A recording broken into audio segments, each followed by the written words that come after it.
Ave María Purísima. Pues primero quiero darle gracias a Dios por la bendición y el honor de estar en este templo de San Martín con ustedes. También a María Elena, a su esposo Alexis y todo el grupo de personas que hicieron posible que yo esté con ustedes aquí hoy. Pues voy a comenzar con esta reflexión sobre el don de la vida. En esto se me pide también hablar de la tragedia del suicidio. Son temas que han escogido las personas acá que me invitaron. Voy a comenzar pidiéndole al Espíritu Santo su ayuda para que en la palabra nos inspire. Y les voy a leer de la carta de San Pablo a los Romanos, en el capítulo 1, desde el versículo 1. Y dice: de Pablo, siervo de Cristo Jesús, apóstol por un llamado de Dios, escogido para el Evangelio de Dios.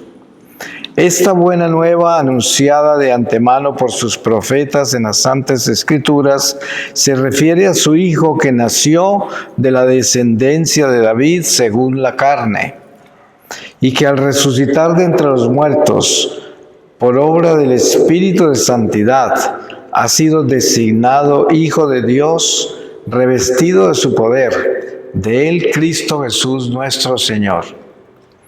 Hemos recibido gracia y misión para que en todos los pueblos no judíos sea recibida la fe, para gloria de su nombre. A estos pueblos pertenecen ustedes, elegidos de Cristo Jesús, que están en Roma, a quienes Dios ama y ha llamado y consagrado. Que Dios nuestro Padre y de Cristo Jesús el Señor les lleguen la gracia y la paz.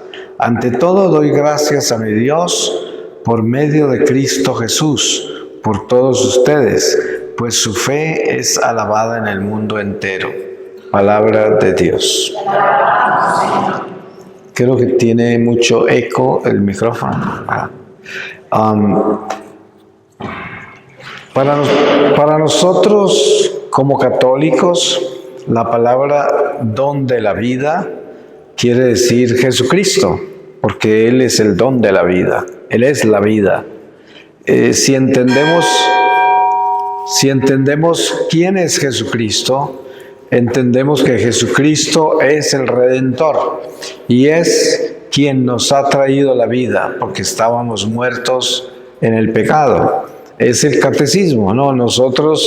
Nuestra doctrina católica nos enseña que nosotros vivimos en el destierro, o sea, en un mundo caído, en la oscuridad. Jesús vino a nosotros para sacarnos de acá.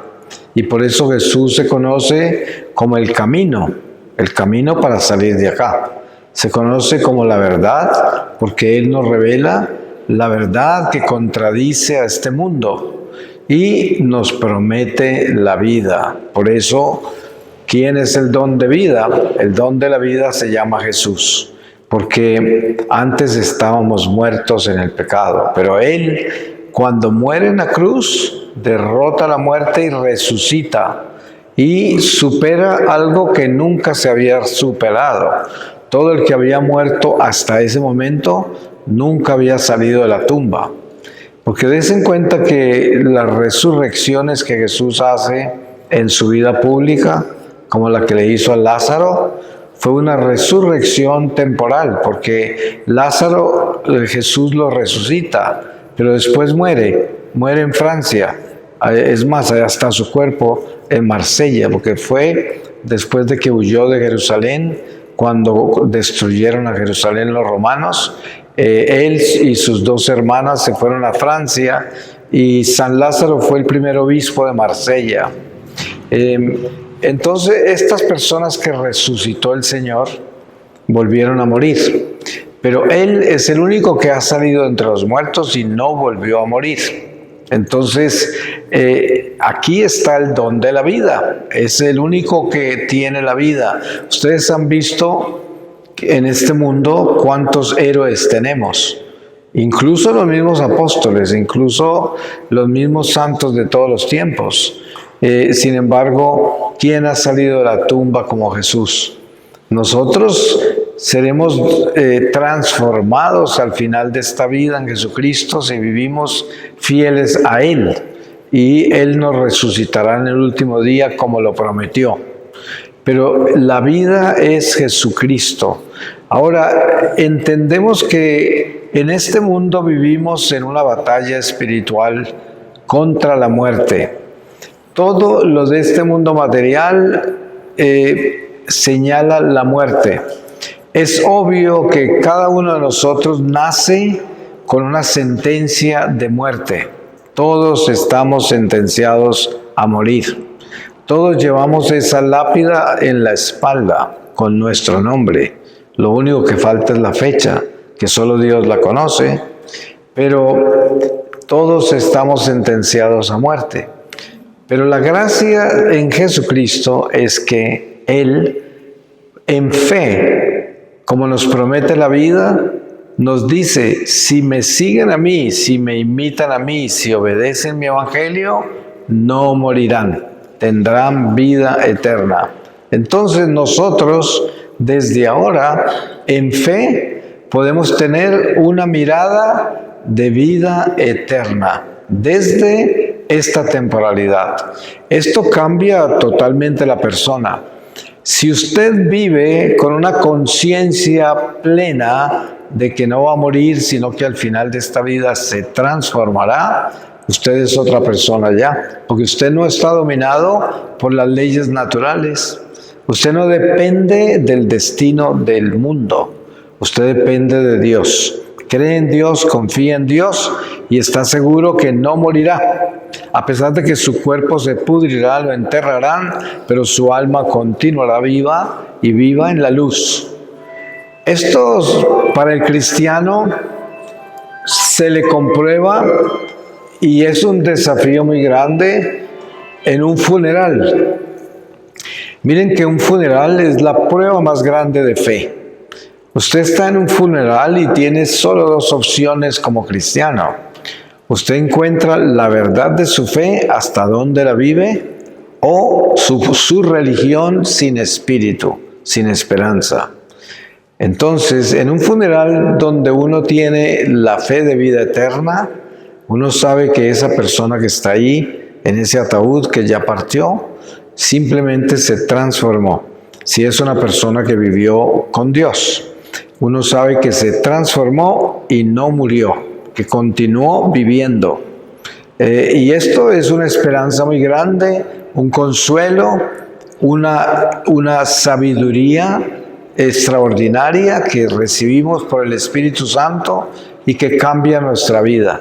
Porque el duelo nuestro lo viviremos. Miren que Jesús, sabiendo que iba a resucitar a Lázaro, lo lloró al frente de su tumba, porque estaba compartiendo el duelo de sus hermanas y de todos los que lo querían, y él lloró. O sea que nosotros lloraremos a nuestros muertos, aunque creamos que siguieron viviendo, pero con la conciencia y la sabiduría de que no se desaparecen de nuestra vida, porque continuaremos viviendo. Es más, entramos a un estado superior, a un estado de gracia absoluta, porque morir para nosotros es nacer a la vida eterna, es nacer al Espíritu, que es lo que Jesús le trataba de explicar a Nicodemos.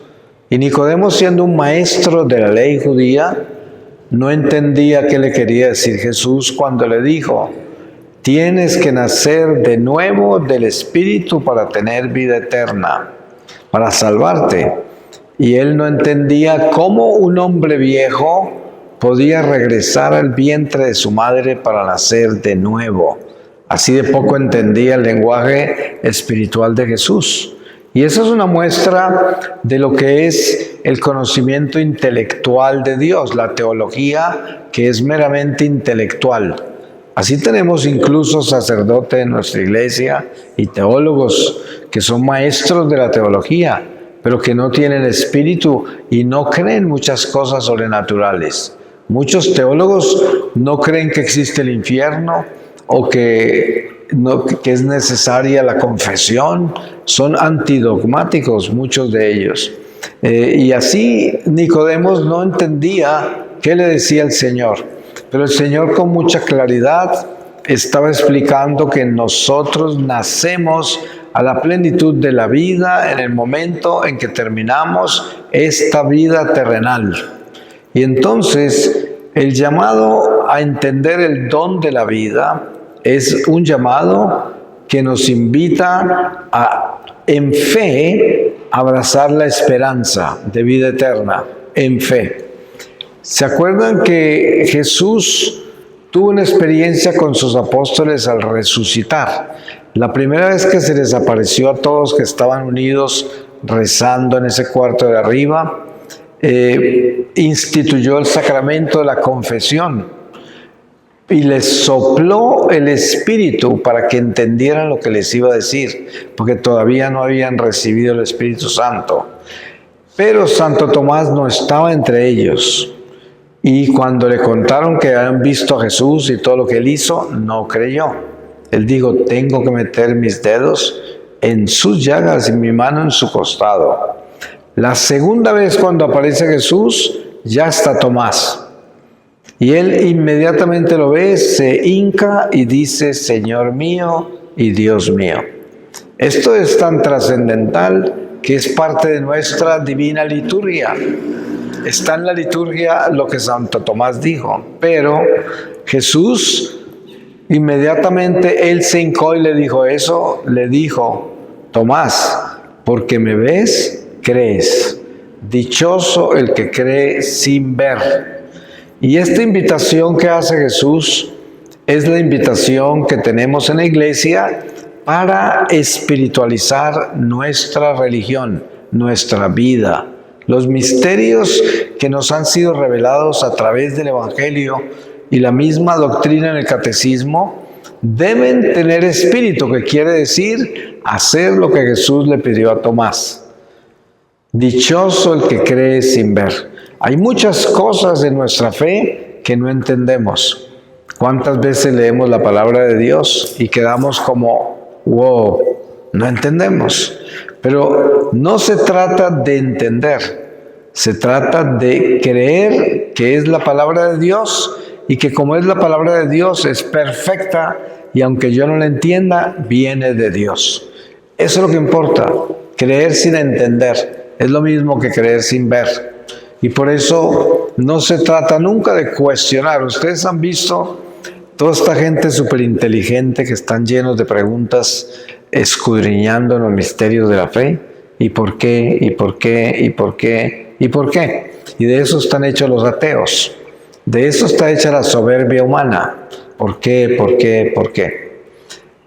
Al final, ese por qué es un espíritu rebelde. Porque hay dos caminos. O uno obedece y considera que a quien uno obedece, lo obedece incondicionalmente, sin importar, o no obedece. Son los dos caminos. Es como el matrimonio. Usted se casó, usted es fiel y no debería tener que hacer ningún esfuerzo para serle fiel a su cónyuge. Pues ¿qué tal que usted tuviera que hacer un esfuerzo para ser fiel? Eso quiere decir que no ama. Porque cuando uno ama, no tiene que hacer esfuerzo. Uno es naturalmente fiel. Por eso Jesús dice, mis mandamientos son fáciles, mi yugo es liviano. Y cuando uno mira los mandamientos y el yugo de esta vida, se puede preguntar, ¿cómo puede decir eso? Si esta vida es tan dura y los mandamientos no son fáciles de cumplir. Pues claro, si uno no es fiel, si uno no es obediente, qué difícil que es cumplir los mandamientos. Pero como dice San Juan Evangelista, si uno dice que ama a Dios, pero no obedece sus mandamientos, es un mentiroso. Así de que esos principios del amor que tiene el esposo con la esposa, que no tiene que hacer ningún esfuerzo para ser fiel si verdaderamente ama, es el mismo matrimonio que tenemos con el Espíritu Santo. No deberíamos tener que hacer ningún esfuerzo para obedecerle a Dios. Si es que lo amamos, tendría que ser un matrimonio perfecto con Dios. Entonces, la tarea nuestra es la obediencia. Miren ustedes todas las trampas que hay en la iglesia con la jerarquía, con el papado, con los obispos, con los mismos párrocos. El ser humano tiene la tendencia a rebelarse a la jerarquía y justifica esas rebeliones con toda clase de argumentos. Y resulta que los santos nos enseñan y los tomamos como ejemplo porque están en el cielo y por algo triunfaron, ¿no? Entraron a la victoria. Lo que pensaban estaba correcto. La mayoría de los santos han dejado un legado que dice: el que obedece no se equivoca. Desen en cuenta un ejemplo: Santa Rita de Casia. No sé cuántos de ustedes conocen su historia, pero en Santa Rita de Casia hay un pasaje de su vida extraordinario con relación a la obediencia. La superiora le pide que riegue un tallo que está muerto. Un tallo de una planta que está muerto, es una rama muerta, que le echa agua todos los días. Cualquiera diría: ¿cómo le va a echar agua a una cosa muerta? Pero ella lo hizo. Y lo que estaba pidiéndole la superiora no era que ella creyera que era necesario que ese tallo recibiera agua y que necesitaba agua para vivir o para florecer. Eso no era. La prueba está: obedece, ¿no? Lo que te estoy pidiendo, lo haces.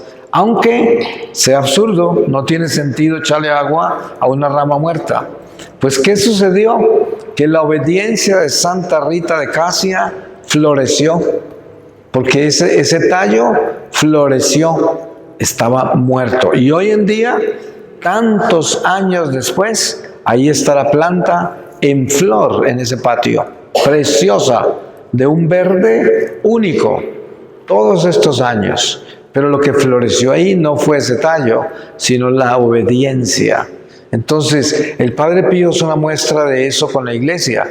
¿Qué no le haría la iglesia al Padre Pío? Sus propios compañeros, los propios superiores capuchinos desde Roma, la propia iglesia, su propio obispo, todos lavaron ropa con él. Lo pisotearon, lo humillaron, lo segregaron, lo calumniaron, todo lo que quiera.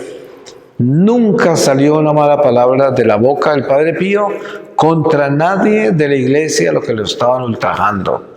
Y tenía todas las razones humanas para decir: es que la iglesia está mal, es que la iglesia está equivocada, es que este obispo es masón, es que los capuchinos de Roma están demonizados.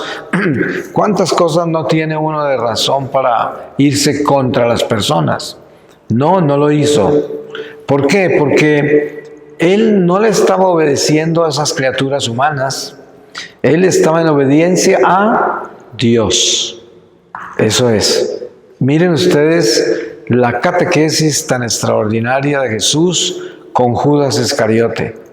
En la última cena, cuando Jesús dijo: uno de ustedes me entregará, me traicionará, ¿no les parece muy curioso que después de 3 años que llevaban juntos con él, nadie sabía quién era el traidor? Porque uno se imagina, si Judas es ladrón, si Judas es traicionero, mentiroso, y es el que va a entregar a Jesús, es como apenas obvio que todo el mundo supiera que Judas era malo, ¿no? Pero no, nadie sabía.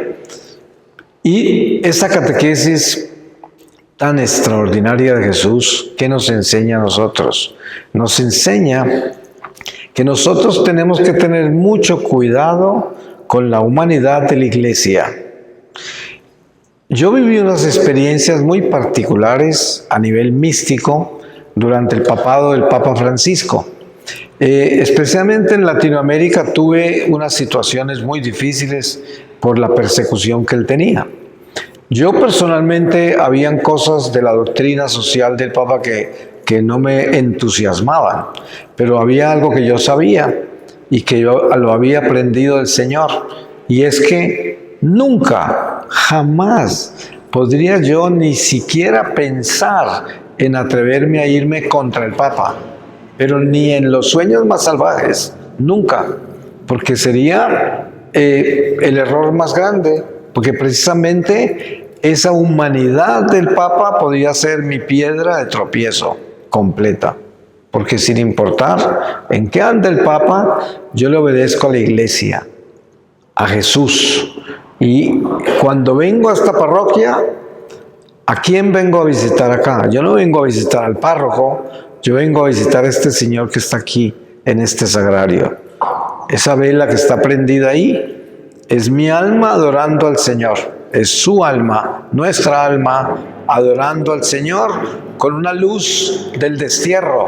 Esa vela representa nuestro destierro. Esa vela representa nuestra súplica a Dios. Esa vela representa nuestra presencia de adoración al Santísimo. Por eso está prendida esa vela. Pero ¿a quién estamos adorando? Al que está en ese sagrario. El cura es un instrumento como yo soy, como ustedes son.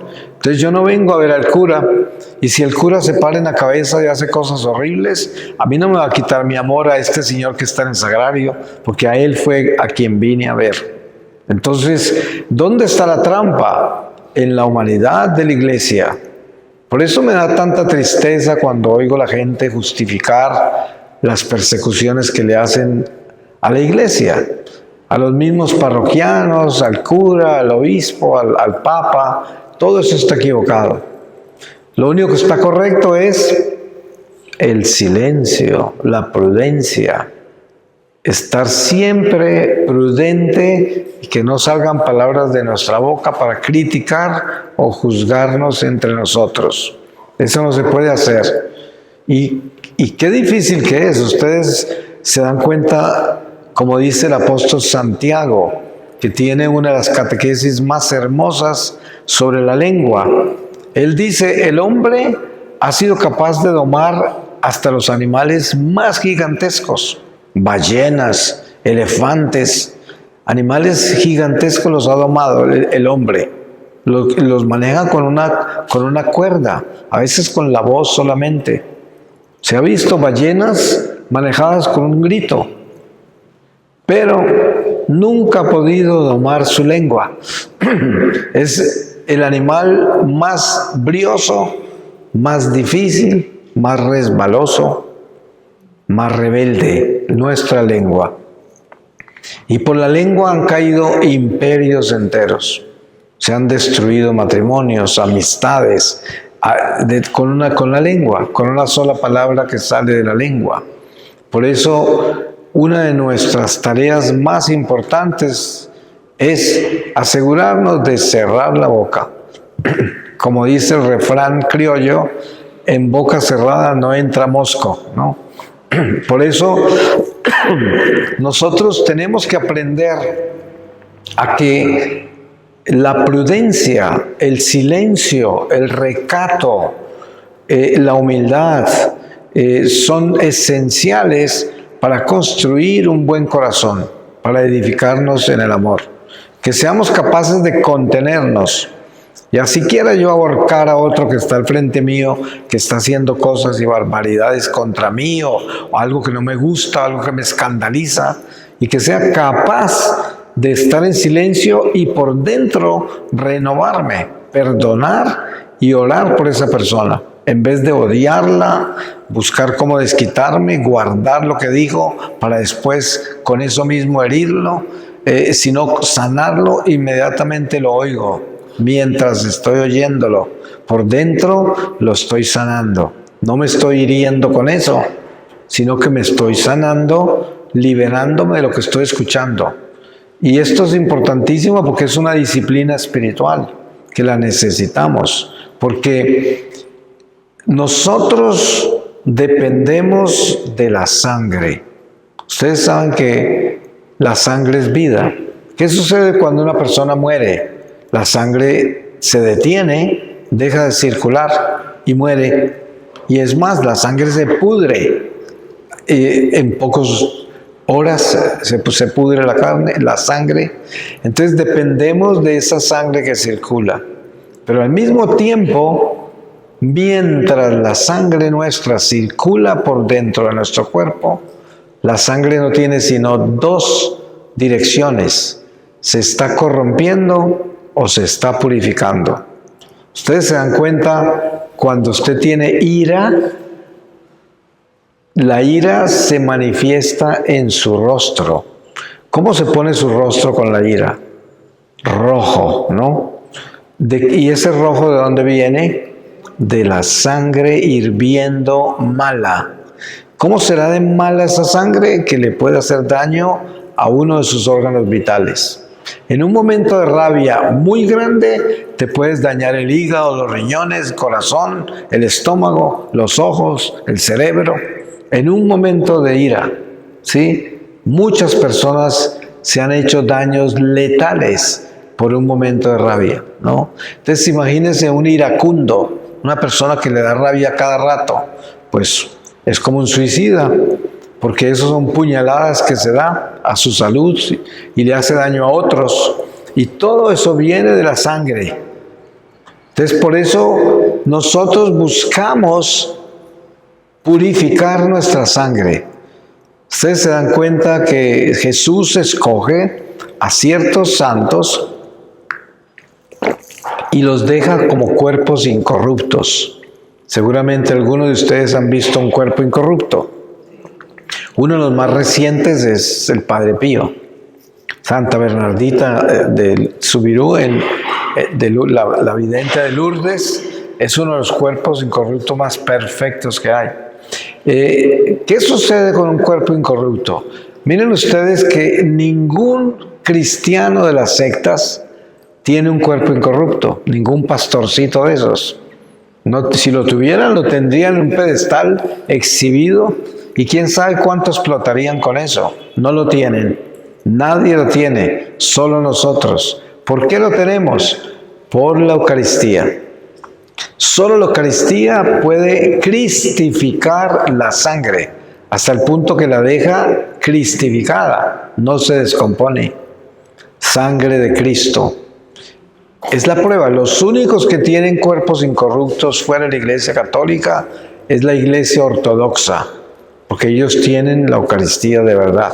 Y la Iglesia nos enseña eso, tanto así que cuando uno está en un país donde no hay iglesias católicas y solo hay ortodoxas, podemos comulgar en las iglesias. A mí me ha tocado en algunas de las misiones comulgar en iglesias ortodoxas, porque ahí está Jesús, la verdadera presencia. Entonces, los cuerpos incorruptos son una muestra de la sangre que se purificó. Por eso, cuando uno comienza a caminar con Dios en obediencia y está buscando santificarse, entre más tiempo pasa y más camina en esa forma, más se le va purificando su sangre. ¿Cuáles son las señales de una sangre que se está purificando?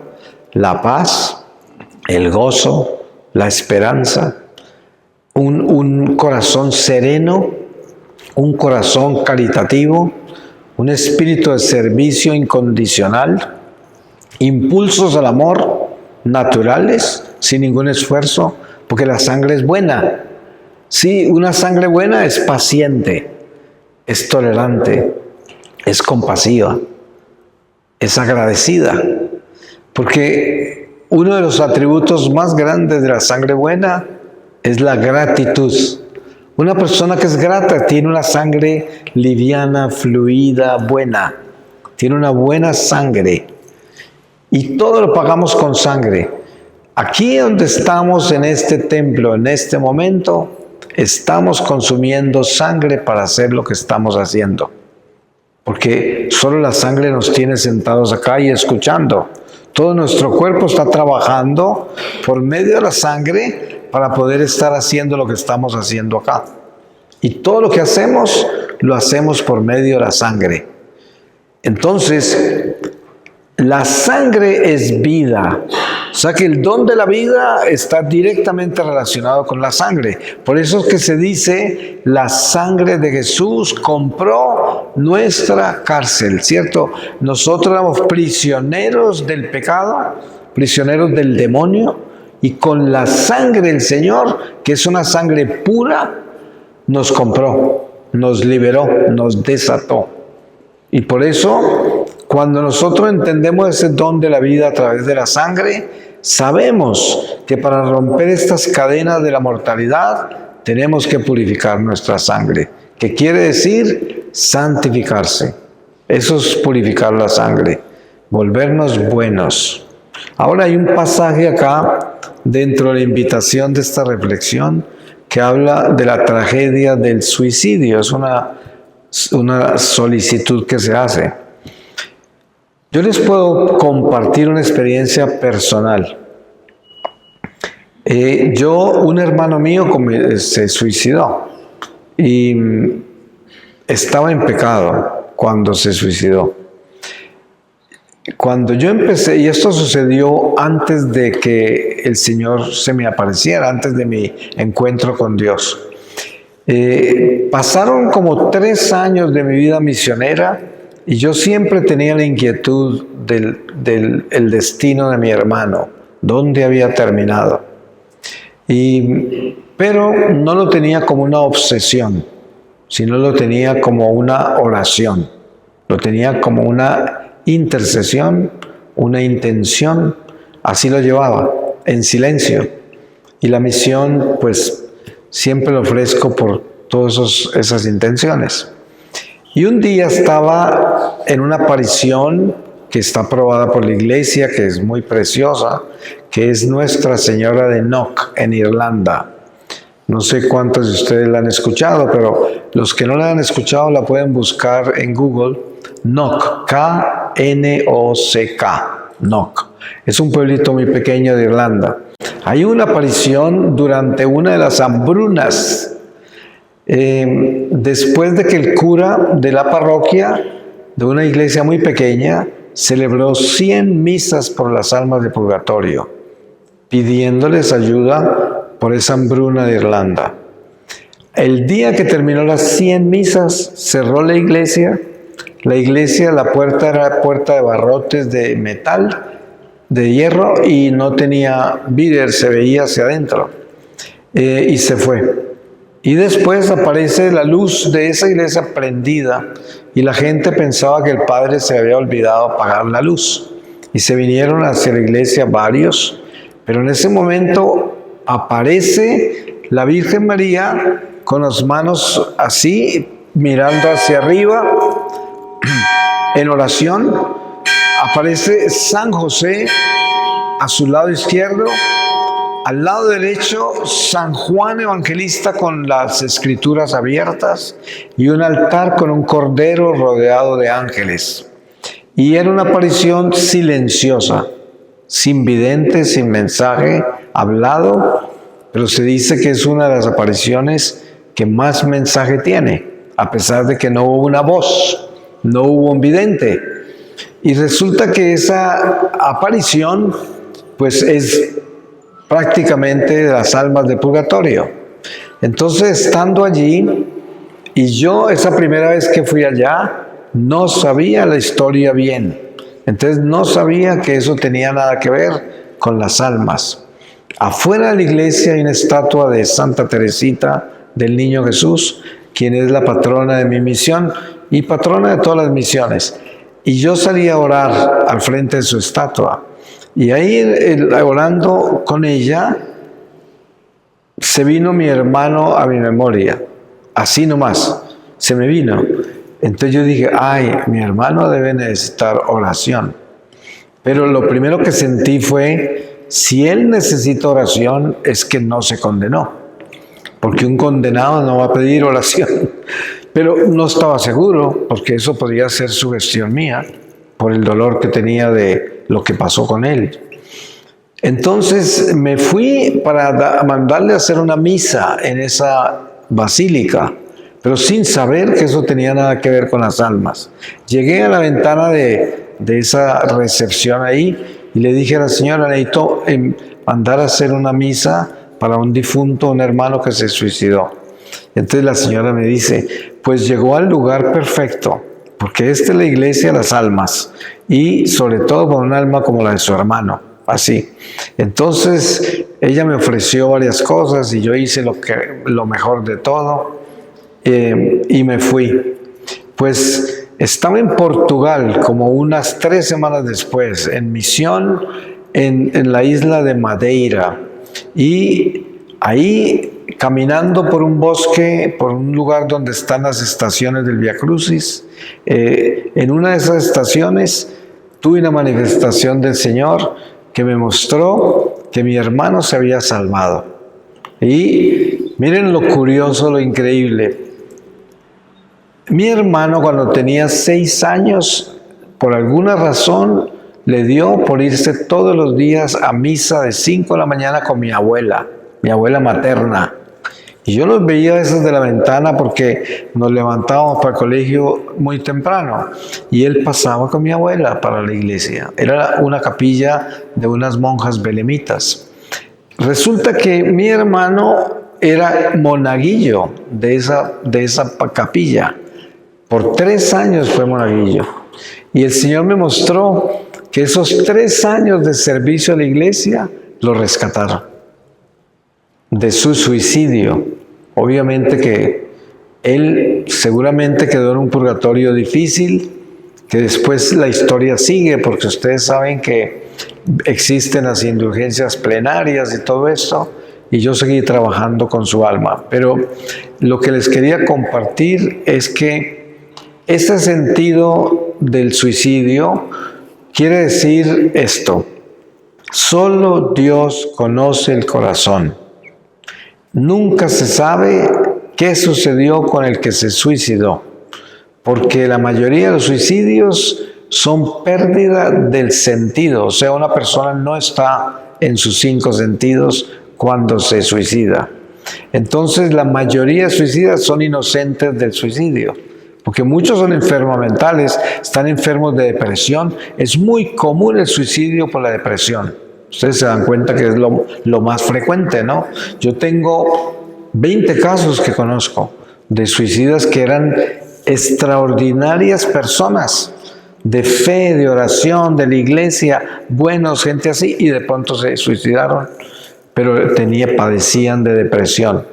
Entonces hay muchas condiciones mentales que pueden llevar a una persona al suicidio. Y esas personas, por lo que yo he podido entender, son inocentes de su suicidio.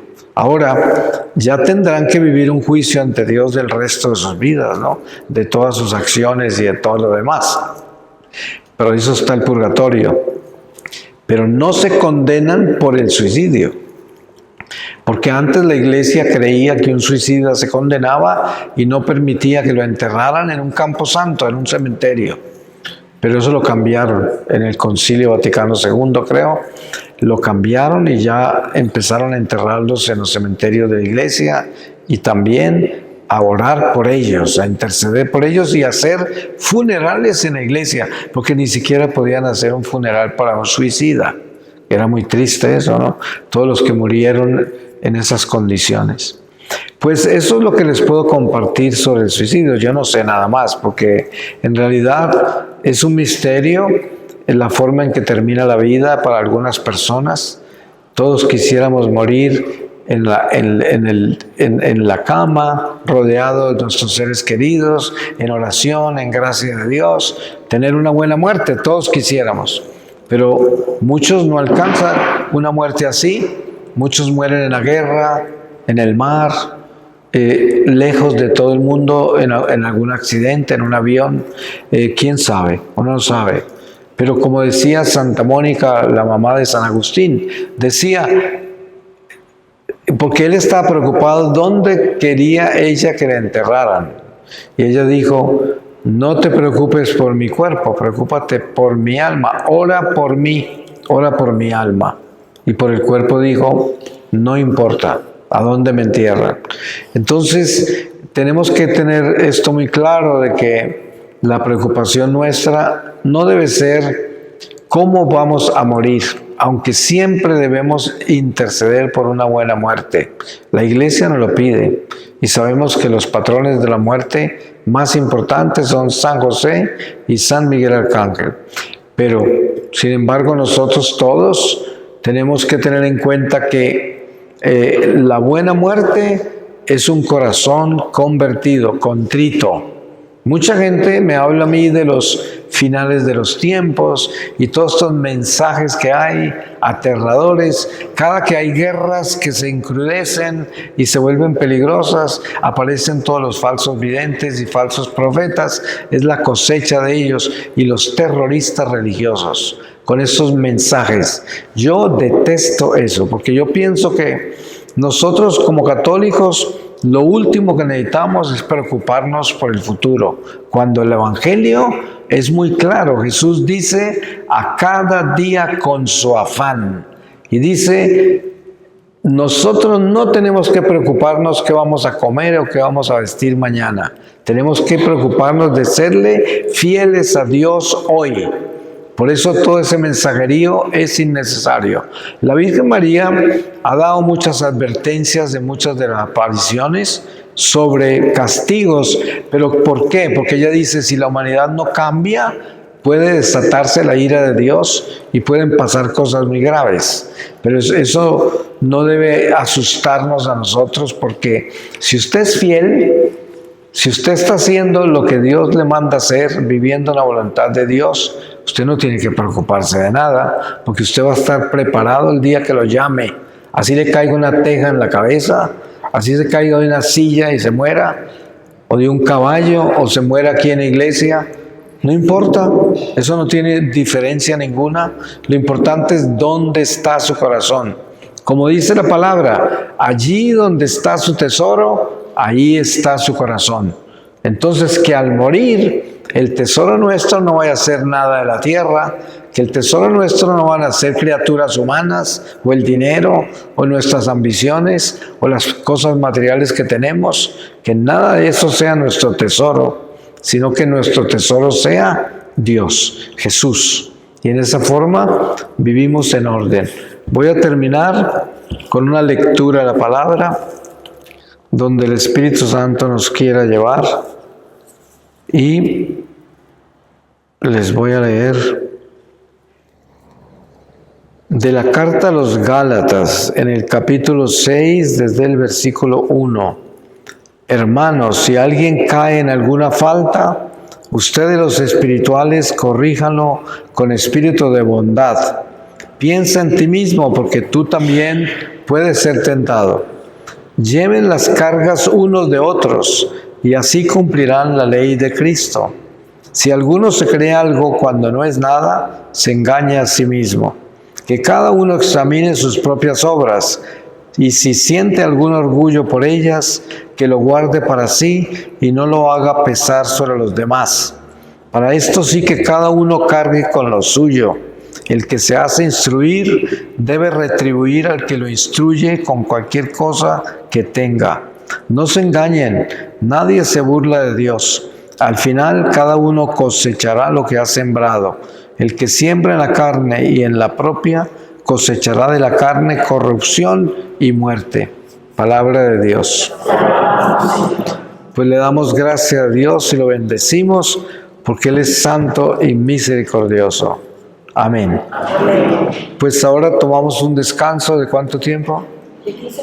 15 minutos y continuamos con la segunda charla, que se llama Sacramentos por cumplimiento. Así lo escribieron, que quiere decir cumplimiento.